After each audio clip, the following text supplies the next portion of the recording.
El caso Jeffrey Epstein es uno de los mayores encubrimientos de la historia moderna, porque no se trata solo de un multimillonario que hizo daño, sino de una auténtica caja negra, una red compleja donde aparecen nombres de políticos, empresarios, príncipes, actores y hasta cantantes famosos. Y lo más desconcertante es cómo empezó todo. Jeffrey era hijo de un jardinero del Departamento de Parques de Nueva York y de un asistente escolar, no terminó la universidad, no tenía títulos y aún así logró infiltrarse en las esferas más altas del poder global. ¿Cómo pasó de dar clases de matemáticas en una preparatoria a tener aviones privados, islas, mansiones y miles de millones de dólares? ¿Quién lo impulsó y quién lo protegió una vez que surgieron las acusaciones? Son preguntas que aún es muy difícil responder. Según las víctimas, Jeffrey y su pareja Ghislaine Maxwell tenían un perfil claro. En su mayoría reclutaban a chicas rubias, delgadas, que vienen de situaciones vulnerables, con promesas de estudio, trabajo o viajes, las llevaban a sus mansiones o a su isla privada y una vez ahí, atrapadas, eran forzadas a un sistema del que era prácticamente imposible escapar. Y si lograban hacerlo y decidían denunciar, recibían amenazas, intimidaciones o simplemente su historia era borrada ante toda la influencia y poder de Jeffrey Epstein. Y se convirtió en una especie de esquema piramidal donde una chica invitaba a otra y esa otra, y entre más chicas se engañaban para participar, más beneficios obtenía la que las había invitado. Hasta que todo escaló a un punto en el que Jeffrey fue arrestado, se pensó que se obtendría justicia, pero no, murió antes del juicio. Y es un hecho también que está rodeado de muchas cosas misteriosas. Cámaras apagadas, guardias dormidos, que hasta hoy sigue sin estar muy claro, ni tampoco por qué ninguno de los clientes de Jeffrey Epstein han sido investigados ni condenados a nada. Todos negaron el haber estado enterados de lo que realmente pasaba. Recientemente se hizo la gran noticia de que iba a haber toda la transparencia y por fin se iban a liberar los archivos de Epstein, todos esos documentos, testimonios, grabaciones que ocurrieron a lo largo de todos estos años, pero esta liberación no hizo más que despertar más preguntas que respuestas, porque aparecen nombres tachados, rostros censurados, información omitida. Por ejemplo, aquí sospechosamente desapareció un archivo, terminó siendo un encubrimiento más de todo lo que ha sucedido dentro de esta historia que parece que no tiene final. Por eso, en este video revisaremos todo lo que sí se sabe, para que ustedes entiendan el caso de forma sencilla de inicio a fin, cómo construyó su fortuna, cómo se volvió intocable, cómo hacía sus actos, quiénes eran sus cómplices y los posibles involucrados, esos famosos que han aparecido en la lista de Epstein. Y quédense hasta el final para entender ese sospechoso final y las dudas que lo rodean. Y es que si algo me ha dejado claro al investigar este tema tan denso, es que con todo el estrés del día a día, el tener a alguien o algo que te recuerde lo importante y te ahorre energía mental no es un lujo, es casi una necesidad. Toki es una aplicación que soluciona precisamente eso. Hasta me llama para recordarme mis pendientes. Imagínate que estás a punto de perder una reunión importante o compromiso y Toki te llama como una verdadera secretaria para asegurarse de que nada salga mal. Me ha salvado más de una vez. Y lo más cómodo es que es un chat que puedes sincronizar con tu WhatsApp. Yo lo hice y hablo todo el día con él. Le pido tareas sencillas como que me mande recordatorios, me diga sobre el clima y hasta hicimos juntos un plan recurrente sobre la limpieza y organización de mi hogar. Los martes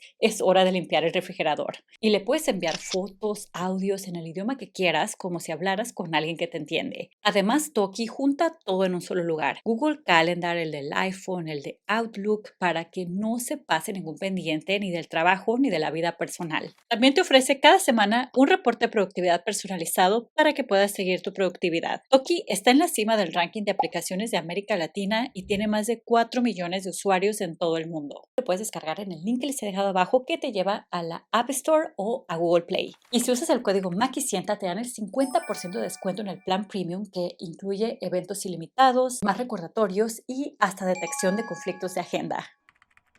Jeffrey Edward Epstein.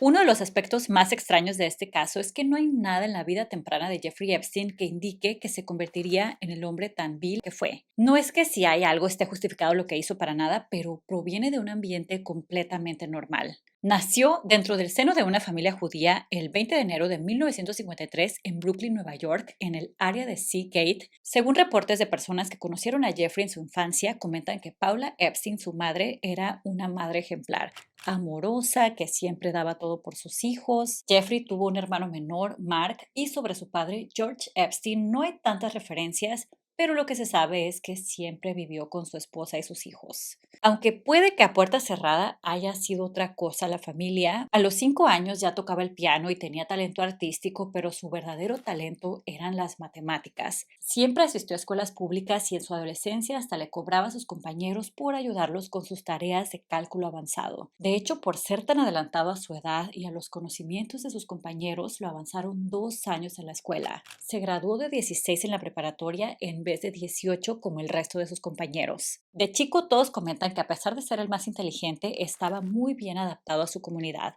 pero las cosas se complicaron para él en el terreno social cuando entró a la preparatoria Lafayette en 1966 porque había italianos y afroamericanos que supuestamente discriminaban a los judíos. Y ahí empezó a recibir mucho bullying tanto por ser judío como su aspecto físico porque había subido de peso y por ser tan inteligente. Lo llamaban el cerebrito de la escuela. Así que no encajaba con los populares, nunca sobresalió, como que buscaba pasar lo más desapercibido posible. Y también creo que el hecho de que lo hayan adelantado 2 años hizo que todos alrededor de él fueran mayores y que no encajara con el resto porque no tenían los mismos intereses ni los mismos gustos y puede que haya contribuido a sentirse no aceptado, baja autoestima y que después lo haya querido compensar con excesos, manipulación y tener poder. Claro, es solamente una teoría, pero en realidad todo en él era completamente normal. Después de la preparatoria intentó estudiar física y matemáticas en 2 universidades diferentes, pero falló en ambas.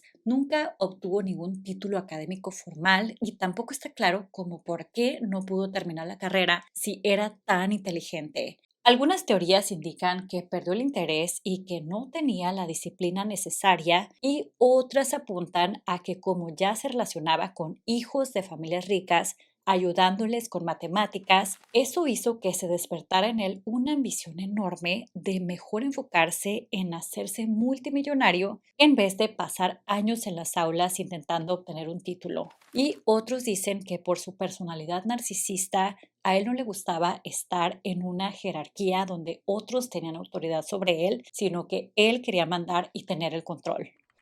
Ascenso basado en fraudes. Del primer fraude que se tiene registro de Jeffrey Epstein fue a sus 21 años, cuando mintió en su currículum diciendo que sí tenía un título universitario y fue como consiguió ser profesor de la escuela Dalton, una preparatoria privada del Upper East Side de Manhattan, el barrio más lujoso y acomodado de Nueva York. Tal vez desde ese momento tenía en la mira el relacionarse con hombres poderosos y millonarios y lo logró. Se hizo amigo del padre de uno de sus alumnos, Alan Ace Greenberg, director ejecutivo del banco de inversión Bear Stearns. Como profesor solamente duró 2 años porque comenzaron a levantarse reportes de que tenía comportamientos inapropiados con alumnas menores de la escuela, pero esos reportes nunca llegaron a tomar una acción legal y también tenía un pésimo desempeño como maestro. Así que lo despidieron, pero seguramente esto es algo que no preocupó a Jeffrey porque su amistad con el padre de su alumno, Ace Greenberg, lo protegió de quedar sin empleo. Él le ofreció un puesto junior en Bear Stearns analizando el mercado de valores, marcando así su entrada al mundo de las finanzas de Wall Street. Jeffrey fue buenísimo en ese puesto. Recordemos que tenía una gran capacidad para los números, pero a los 2 meses llegaron los resultados del background check, que indicaban que había mentido porque nunca había ido a la universidad que decía haber ido, nadie lo conocía ahí y no le habían dado el título que decía tener.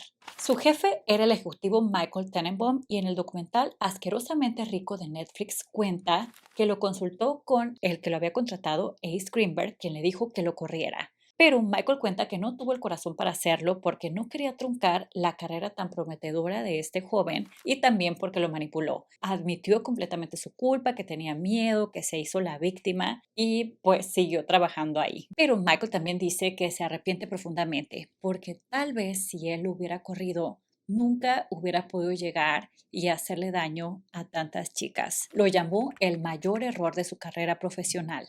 Y es que, según testimonios de personas que trabajaron con él, Jeffrey era encantador, era irresistible, sabía convencerte para que hicieras lo que él quisiera, un manipulador profesional, que ahí en ese trabajo se relacionó con clientes de superar tu perfil y trajo tan buenos rendimientos para los socios que hasta lo convirtieron en uno más de ellos. Pero después de 5 años lo corrieron porque lo descubrieron rompiendo reglas, aunque tal vez ya no le importó tanto porque ya había hecho bastantes conexiones importantes.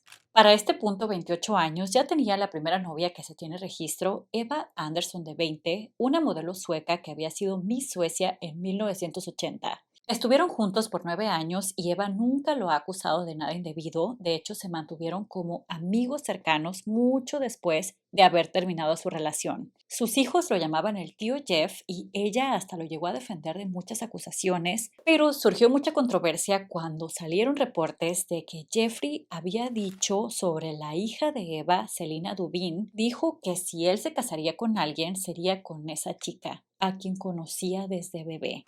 No se ha probado que hayan tenido ninguna relación romántica, pero sí surgieron muchas sospechas de por qué la asignó a ella como una de las beneficiarias de su fortuna en el 2014. Es algo bastante extraño. En 1983, después de 2 años de noviazgo con Eva, Jeffrey empezó a ver otras mujeres, como a Ana Obregón, una celebridad española, hija de empresarios acaudalados. Ella dice que solo quería ser su amiga, pero sí salieron algunas veces. Ella tenía 27 y él 30, y de hecho la familia de Ana fue uno de los primeros clientes muy poderosos de Epstein, porque colapsó una empresa en la que habían invertido y contrataron a Jeffrey para que los ayudara a recuperar los fondos perdidos. Esta fue la razón por la que Jeffrey fundó su propia consultoría financiera, Intercontinental Assets Group, enfocada en eso, en recuperar fondos desviados o robados para sus clientes poderosos, pero así como hizo contactos del lado de los que habían sido víctimas de fraudes, también los hizo del lado de los que cometían los fraudes. Y es donde se dice que pudo haber conocido a esos poderosos con intereses oscuros que lo protegerían más adelante.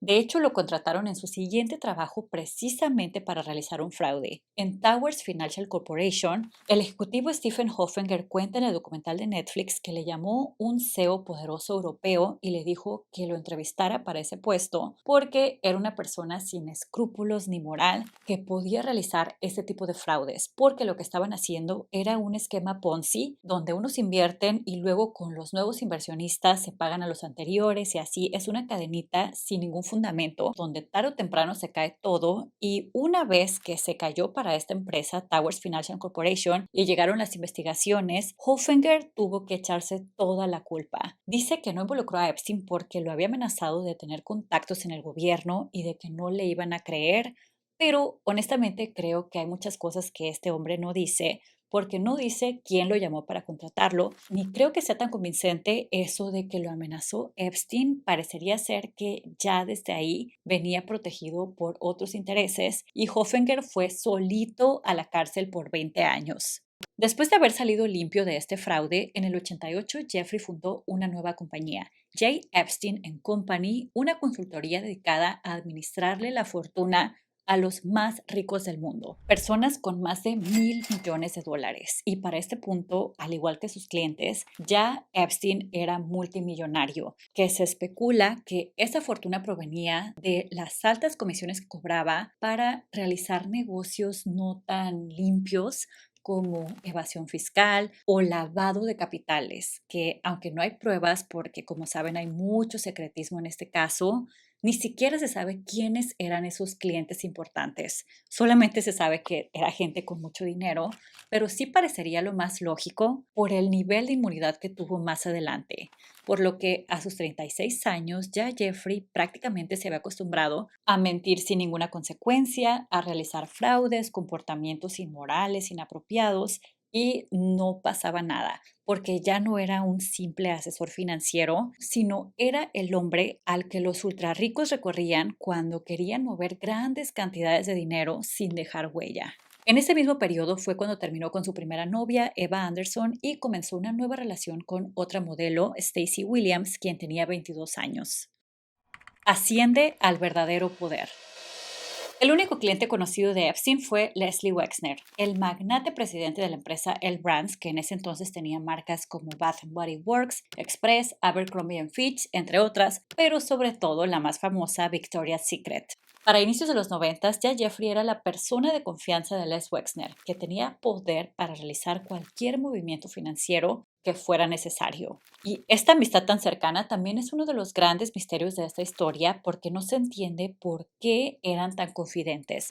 ¿Por qué un billonario tan poderoso como Les Wexner pondría toda su confianza en Jeffrey Epstein? Cercanos dicen que lo tenía comiendo de su mano, que hasta lo alejó de otras amistades y otros financieros que Jeffrey veía como amenaza. De hecho, Wexner le vendió, entre comillas, su mansión de Manhattan de 7 pisos, una cosa lujosísima, valuada en más de 77 millones de dólares, y se la vendió por $1.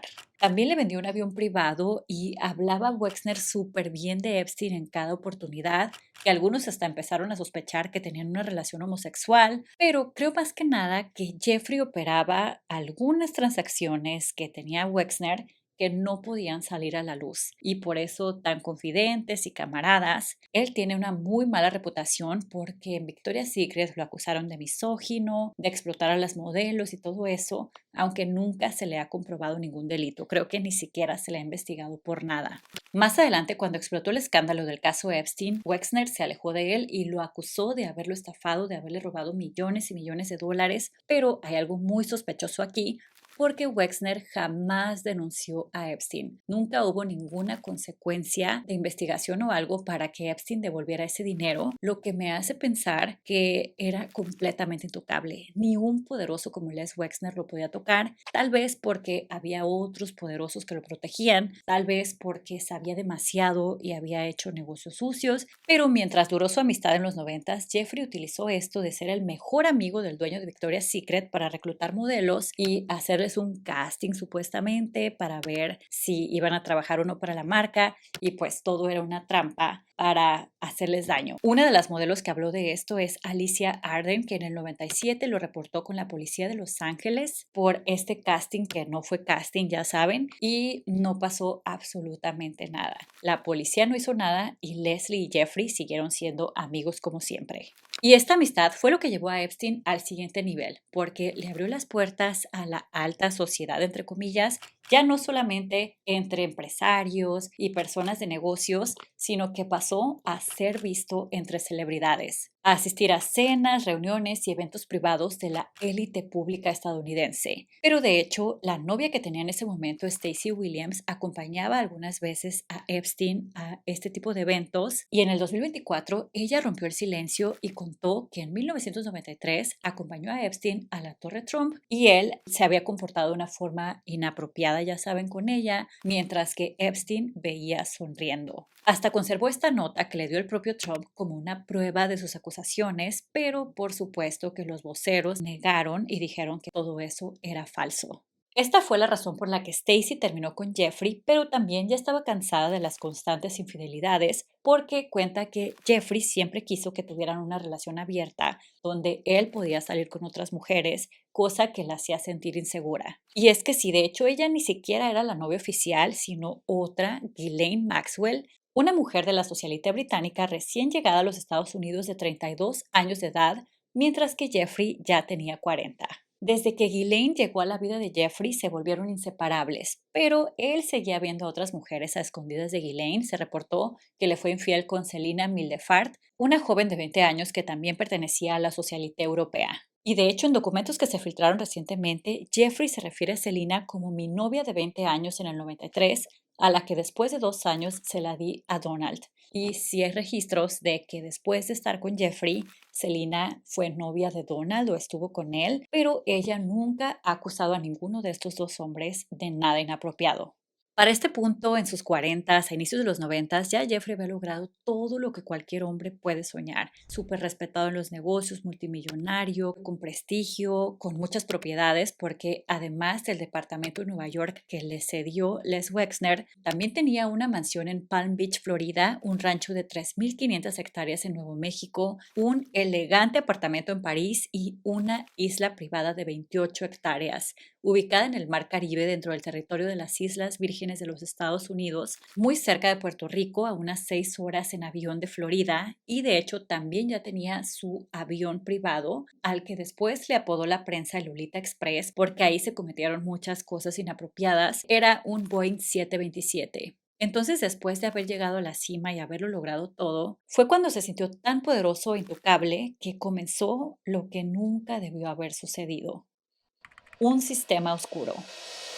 Según los registros, los daños en contra de las chicas comenzaron en 1994 y parecería ser que preparó muy bien el terreno porque creó una fundación, Six Foundation, que le daba dinero a universidades como el MIT, Harvard, organizaciones científicas de investigación, artísticas, caridad y gente súper preparada, científicos, premios Nobel. Lo respetaban, le agradecían. Tenía hasta su propia oficina en Harvard, lo veían como un filántropo dispuesto a ayudar y apoyar las causas para el bien de la sociedad. De hecho, cuando llegó a su mansión de Palm Beach, Florida, fue a la estación de policía e hizo una donación de $100,000, que obviamente que ninguna de estas donaciones eran desinteresadas, sino que iba planeando el terreno, como les digo, para que cuando surgieran cosas que ponían en duda la calidad de persona que él era, nadie creyera o no les conviniera creer y voltearan para otro lado.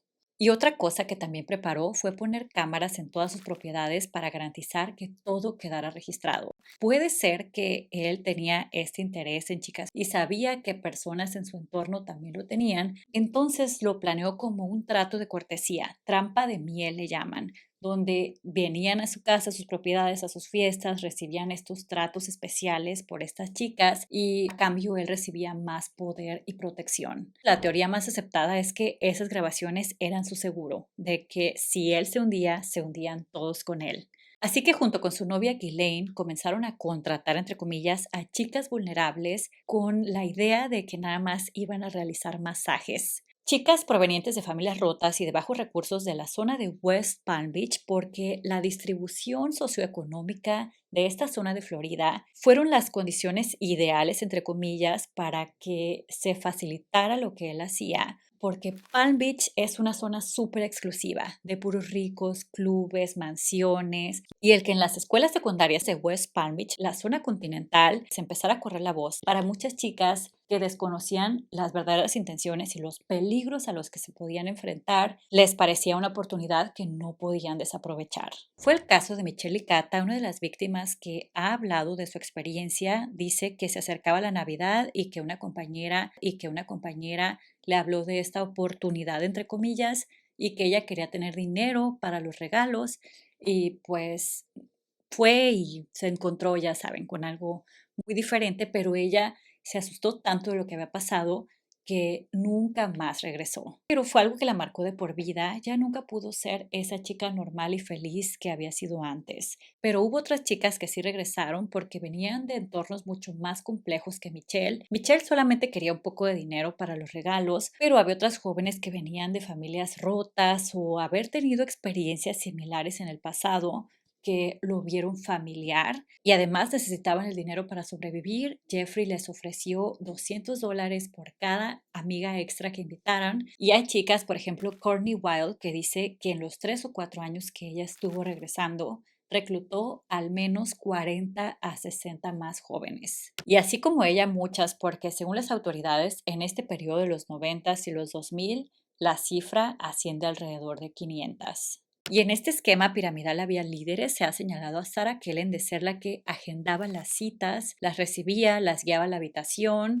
y ella sabía mucho más de lo que parecía. También Nadia Marchikova, llamada la novia yugoslava, que tenía una relación con Epstein, pero también participaba en esto, lo mismo que Adriana Mochinska. Ninguna de ellas fueron procesadas por esta complicidad, pero a la vez seguramente también fueron víctimas y estaban ahí como parte de este mismo sistema. Otra que entró engañada pero se convirtió en la empleada de mayor confianza de Ghislaine y de Jeffrey es Virginia Giuffre, quien dice que consiguió un trabajo de verano en el Club Mar-a-Lago de Donald Trump y que ahí fue como conoció a Ghislaine, quien le vendió el sueño de una oportunidad irrechazable. que se viniera a trabajar con ellos, que ellos le iban a pagar la escuela, iba a poder viajar, conocer gente famosa y nunca se imaginó que dentro de poco ya estaría atrapada en el mismo sistema que estaban las demás. Pero aún así siguió trabajando por varios años porque todos actuaban como si lo que pasaba era de lo más normal. Ella es una de las voces más famosas de este caso porque es quien acusa al príncipe Andrew y hasta tiene evidencia esta fotografía donde aparecen el príncipe Andrew, ella y Ghislaine Maxwell sonriendo en la mansión de Nueva York de Jeffrey Epstein. Por supuesto que el príncipe Andrés ha negado estas acusaciones, pero aún así llegaron a un acuerdo millonario en el 2022 que dice, no lo hice, pero bueno, te pago tantos millones para que dejemos esto por la paz. Pero esta es básicamente la forma de operar. Las movían entre la mansión de Florida, en Nueva York, en el departamento de París, sobre todo a la isla. Y también reclutaban por medio de los castings falsos de Victoria's Secret o hasta en eventos educativos donde ofrecían becas, eventos de arte, donde patrocinaban viajes. Operaban mediante el silencio y la buena reputación de Epstein. Celebridades vinculadas. Hoy este tema de Jeffrey Epstein está súper politizado, que según los demócratas están empujando para que haya más transparencia, mientras según los republicanos no quieren mostrar la realidad, pero la verdad es que de ambos bandos hay nombres involucrados. Por ejemplo, el expresidente Bill Clinton, de parte de los demócratas, durante su periodo fue cuando más libertad tenía Jeffrey Epstein. Ellos eran súper amigos. Jeffrey lo visitó 17 veces en la Casa Blanca y según también registros de vuelos entre 2001 y 2003, Clinton viajó al menos 26 ocasiones en el jet privado de Epstein. Hasta recientemente surgieron fotos de él bañándose en la alberca y rodeado con chicas que no les puedo mostrar aquí, pero a pesar de toda esta evidencia, Clinton y sus representantes siguen negando que él tuviera algo que ver. Y de hecho es interesante cómo ninguna víctima de todas las que han hablado se han referido como que lo vieron a él hacer algo inapropiado. Y bueno, de Donald Trump es un caso muy parecido porque aunque él tiene sus acusaciones aparte y su ídolo de las novias que ya les comenté, ninguna otra víctima se ha referido a él como implicado en esto. Lo que sí existe es un video de 1992 de un evento de modelos que Trump organizó y se ven ahí como muy amigos, pero pues no hay evidencia de que algo más haya pasado. También en el 2002 Trump elogió públicamente a Epstein diciendo que era un tipo fantástico, que le gustaban las mujeres bellas tanto como a él, muchas en el lado joven. Parecería ser una frase que lo incrimina verdaderamente, pero por supuesto que Donald Trump lo ha negado absolutamente todo. Harvey Weinstein también es un personaje que tiene sus grandes escándalos dentro de Hollywood y todo este ambiente, pero no hay conexión entre ellos. Solamente esta fotografía, pero no se sabe de que Harvey haya ido a la isla ni nada por el estilo. Un actor súper controversial y con acusaciones de este estilo es Kevin Spacey, pero son acusaciones aparte al caso de Epstein. Aunque él sí viajó en el avión en el 2002 a un viaje a África, en realidad no hay nada que lo relacione más allá de eso. Y otro es el rey del pop Michael Jackson, que desde hace tiempo ya se rumoraba que él estaba en los archivos de Epstein, que algo tuvo que ver con estos actos, pero ahora que el FBI liberó nueva información, aparece Michael junto a Epstein en una fotografía y también junto a Bill Clinton y Diana Ross con menores. Pero es aquí donde tenemos que tener muchísimo cuidado con todo lo que se divulga de este caso, porque esta fotografía sí existe, pero en realidad esos menores son los hijos de Michael Jackson.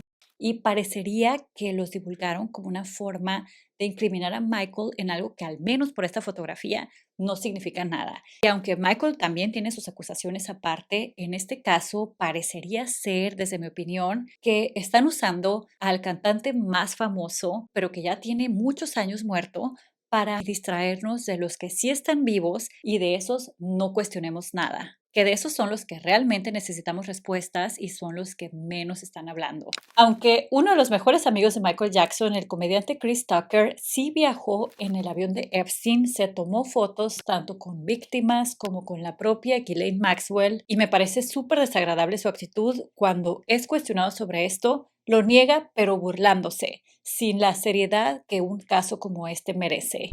Tell me this, Chris was on this private plane, and you could tell that it was a private plane because they called it, what is Lolita Express? Oh yeah, it was a private plane. Yes. Oh yes.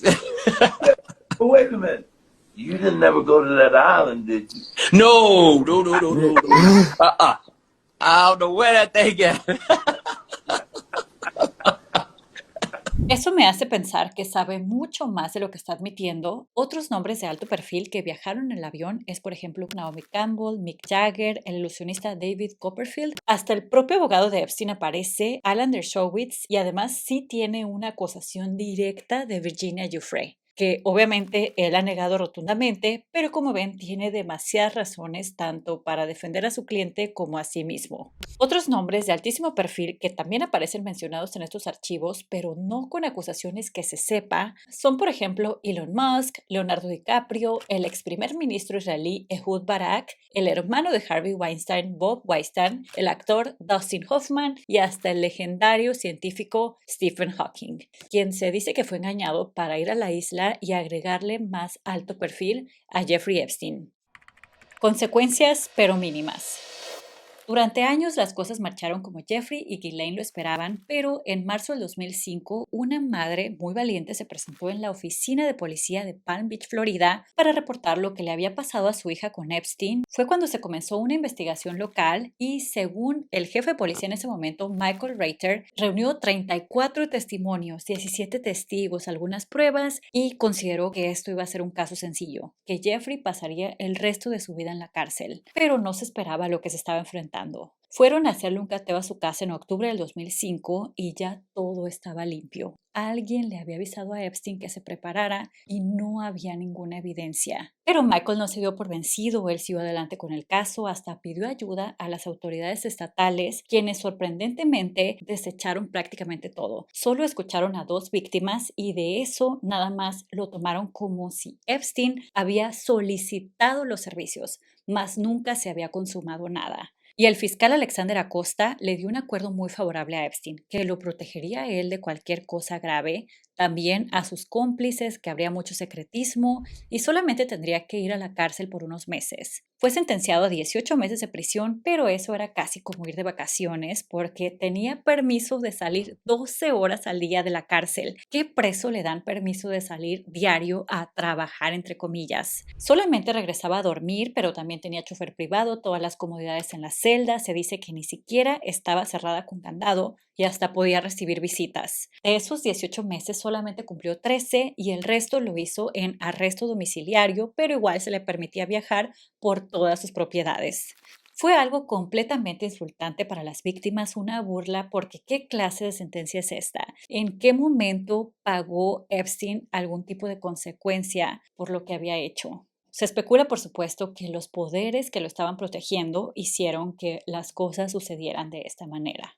Lo que sí pasó es que muchos poderosos famosos se alejaron de él. Por ejemplo, Bill Clinton ya no fue su amigo a partir de estas acusaciones. Donald Trump se alejó incluso antes, desde el 2003. Nunca volvieron a ser fotografiados ni vistos juntos, pero quién sabe si en lo privado sí se reunían, aunque ellos por supuesto que dicen que no. Pero otros sí quisieron ser sus amigos, como el director de cine Woody Allen, quien también tiene sus fuertes acusaciones por parte de su hija adoptiva y se registró que se vieron al menos 100 veces. Imagínense, 100 veces. Así que eran muy íntimos amigos. Pero como con todos los demás, no hay ni una sola acusación que lo apunte a él. Bill Gates es otro que también viajó en el avión y fue muy amigo de Epstein por algunos años y supuestamente Epstein lo intentó chantajear con una relación que tuvo con una joven rusa, pero de esto no hay gran evidencia ni testimonios ni nada y por supuesto que Bill Gates ha llamado a esta amistad el gran error de su vida. Pero esto de que personajes que tienen muchas acusaciones por un lado y que por el lado de Epstein no tengan nada, me hace sospechar muchísimo de lo que realmente contienen esos documentos y de que posiblemente muchísimas víctimas fueron silenciadas y que hasta este momento se siguen cubriendo lo que en realidad pasó. Y es que son muchísimas casualidades, pero si nos vamos a la evidencia, a los testimonios públicos, pues sí, hasta el momento están limpios. La que sí se alejó después del escándalo fue su novia Ghislaine Maxwell y Jeffrey, después de salir de la cárcel, comenzó una nueva relación con una joven de Bielorrusia, Karina Shuliak. Ella tenía 20 y tantos, él 56 y fue su última novia conocida. Estuvieron juntos por todo el tiempo restante de vida de Jeffrey. Él le pagó sus estudios de odontología, a ella le dejó la mayor parte de su fortuna y fue a la última persona que llamó esa noche de su final. Sobre ella han surgido teorías bastante macabras y es que en los recientes documentos que salieron en diciembre del 2025 se liberaron estas fotos de la isla donde aparece una habitación con una silla de odontología, que está súper raro como por qué hay una silla ahí. La explicación oficial, entre comillas, es que Epstein tenía problemas dentales y pues no quería salir de la isla, así que se hacía sus servicios ahí mismo en su casa, pero pues las teorías oscuras es que utilizaban medicamentos para dañar a sus víctimas, digamos. Y de hecho, como pueden ver aquí en esta foto, aparecen máscaras de hombres, que hay otras teorías que esas máscaras se las ponían los clientes para hacer daño también y que no fueran reconocidos.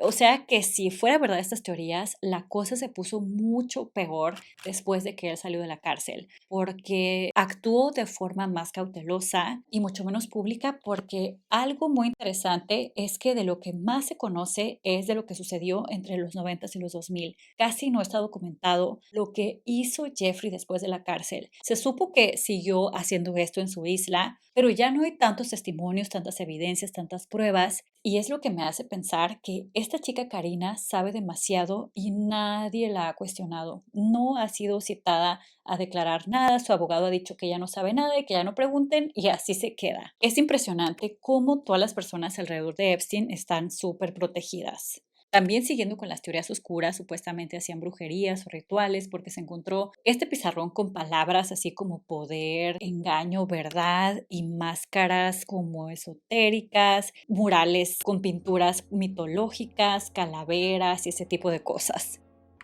Arresto y sospechoso final. Con la llegada del movimiento Me Too en el 2017, donde la sociedad comenzó a escuchar más a las mujeres que habían sido víctimas de situaciones de este estilo con hombres poderosos, empezaron a caer algunas cabezas importantes como Harvey Weinstein, Bill Cosby, entre otros. Esto abrió un camino que nunca antes se había abierto, porque antes del 2017 sí había habido algunos periodistas que querían hablar de lo sucedido en la isla, entrevistado a algunas víctimas, pero sus editoriales, los periódicos no dejaban que esto se publicara porque había muchos intereses económicos, ya sea con Epstein o con alguno de sus amigos, pero a partir del 2017 cualquier historia de este estilo iba a atraer muchísima atención y fue cuando la periodista Julie K. Brown del Miami Herald tuvo el valor de llevar a cabo la investigación. Entrevistó a decenas de las víctimas y expuso lo vergonzoso de ese acuerdo del 2008, que cuando se publicó esto se convirtió en un gran escándalo porque la sociedad había cambiado. Ahora sí tenía más credibilidad una historia como esta y se volvió imparable de frenar. Pero a pesar de esto, Epstein se seguía sintiendo intocable. Si ya se había salvado una vez, como por qué no se salvaría otra, si seguía teniendo amigos poderosos, seguía siendo rico y creo que subestimó bastante el riesgo en el que estaba, ya que él siguió viajando como si nada. Consideró que con las pruebas a lo mejor que tenía, las grabaciones, todo lo que había recaudado como su seguro de vida a lo largo de los años, estaba completamente protegido, pero no se esperó que la acción podría venir de otro estado. El fiscal de Nueva York, Geoffrey Berman, decidió realizar un nuevo caso en su estado porque también en Nueva York se habían cometido estos delitos. Y esta vez, a diferencia del anterior, nadie avisó a Jeffrey. Él venía regresando de París en su avión privado cuando fue detenido el 6 de julio del 2019. Y esto me hace preguntarme por qué nadie lo protegió esta vez. Y obviamente no sabemos, pero creo que él se había vuelto tan visible, tan famoso, entre comillas, por todo lo que había hecho, que el riesgo de protegerlo era demasiado alto. De hecho, uno de sus mejores amigos del pasado, Donald Trump, era presidente en ese momento y que saliera todo este escándalo y aparte protegido, por supuesto que le iba a costar políticamente. Y lo más fuerte es que el mismo fiscal que lo protegió en Florida, Alexander Acosta, ahora era el secretario del trabajo de Donald Trump. Imagínense las conexiones tan cerca que tenía con Jeffrey Epstein, que cualquier paso en falso podría hacer que se cayera todo. Pareciera que ya les estaba estorbando. Es una interpretación mía, por supuesto que no estoy asegurando nada, porque como les digo, en este caso hay más preguntas que respuestas. Epstein, a pesar de todo, se declaró como inocente y hasta pedía que mientras llegaba el juicio se podría ir a su casa, pero obviamente que no se lo permitieron porque le descubrieron identificaciones falsas, pasaportes falsos y como todo un plan de escape que tenía listo desde hace tiempo. Se quedó encerrado en el Metropolitan Correctional Center Center de Manhattan y por fin parecía que habría justicia. Las víctimas se sentían escuchadas, creídas, algo que nunca antes habían tenido. Querían que llegara ese juicio para ver a Jeffrey Epstein completamente humillado y sometido a la justicia que tanto habían deseado. Pero ese juicio no llegó. La mañana del 10 de agosto del 2019 fue hallado sin vida en su celda, a sus 66 años. La versión oficial dice que él hizo todo solo. Hasta el FBI, según sus investigaciones, no hubo intervención de terceros, como que Jeffrey, al verse acorralado y con esa personalidad narcisista, no iba a tolerar esa humillación pública y que se cayera todo su imperio. Prefería irse que vivir el juicio y toda la condena. Pero pues hay muchísimas inconsistencias. Por ejemplo, él ya había intentado hacer algo similar unos días antes y lo pusieron en máxima vigilancia, pero solamente estuvo 6 días ahí. Lo regresaron a su celda el 29 de julio con la única condición de que siempre tenía que tener un compañero. Sin embargo, el 9 de agosto ese compañero fue trasladado y Epstein se quedó solo. ¿Por qué sacaron a su compañero de la celda? Es algo que tampoco nadie ha podido explicar. Y había 2 guardias federales que cada 30 minutos tenían que ir a hacer una ronda de ver cómo estaba Jeffrey, además de estar siempre vigilantes de las cámaras de seguridad. Pero esa noche se la pasaron navegando en internet y no hicieron estas rondas. Compraron muebles y una motocicleta y después se quedaron dormidos como 2 horas. Y casualmente la cámara que daba hacia la celda de Epstein estaba apagada ese día. 8 horas estuvo sin ningún tipo de vigilancia y fue cuando sucedió esto. La familia de Epstein contrató a un investigador privado quien revisó el cuerpo y él supuestamente asegura que parecería ser que no actuó solo. Entonces la teoría más grande es que esos mismos poderosos que lo protegieron tanto cuando ya se convirtió en una carga, decidieron mejor quitarlo del camino. Pero hay otra teoría que indica que pudo haber sido reemplazado porque las fotos que se liberaron de cuando él salió de esa prisión ya sin vida no coinciden con los rasgos reales de la cara de Jeffrey Epstein. No les puedo mostrar las fotos comparativas aquí, pero si ustedes buscan en internet verán que tiene la forma de la nariz diferente, las orejas diferentes y esas diferencias son los que levantaron estas sospechas. Por lo que hay quienes creen que él está escondido en algún lugar, gozando de libertad y posiblemente hasta continuando con estos actos, pero esa teoría honestamente sí me parece más descabellada porque es normal que el rostro cambie cuando una persona se va, los rasgos se deforman y no es válido el comparar fotografías así como cuando estaba vivo, y además creo que ni siquiera era necesario el reemplazarlo y correr todo ese riesgo para silenciarlo, que al final era el objetivo principal.